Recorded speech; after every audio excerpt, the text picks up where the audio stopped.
Another round of church reopenings today brought out the faithful to celebrate. In Cleveland's West Park neighborhood, parishioners jam-packed St. Patrick Church this morning. The 164-year-old church opened its doors for the first time in more than 2 years. St. Pat's was among a dozen churches that successfully appealed its closure after a downsizing by the Cleveland Diocese. For parishioners, the reopening is a miracle. And joining St. Pat's was St. Barbara Church on Cleveland's near west side. A special mass welcomed parishioners back this morning as well. The church also has a new pastor. Last March, the Vatican ruled that Bishop Richard Lennon did not follow proper procedures for closing the churches, which paved the way for their reopening. Meanwhile, it was a fresh start at St. Mary Church in Bedford, not just for parishioners, but for Father Dan Begin. His church, St. Cecilia's in Cleveland, will remain closed because it did not appeal its closure to the Vatican.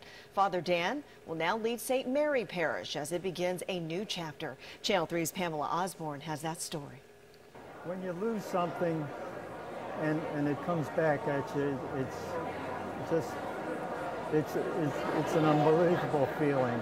It's a new day at St. Mary's in Bedford. Parishioners have waited years to be back inside the church, and they waited a little longer to meet the priest who's set to lead them. When I found out it was going to close, and I would sit here in the parking lot and say a prayer that the church would reopen, never guessing I would go here. Father Dan Begin comes to St. Mary's after serving as pastor of St. Cecilia's, a church that was closed and will not reopen, but some believe this selection is divine intervention.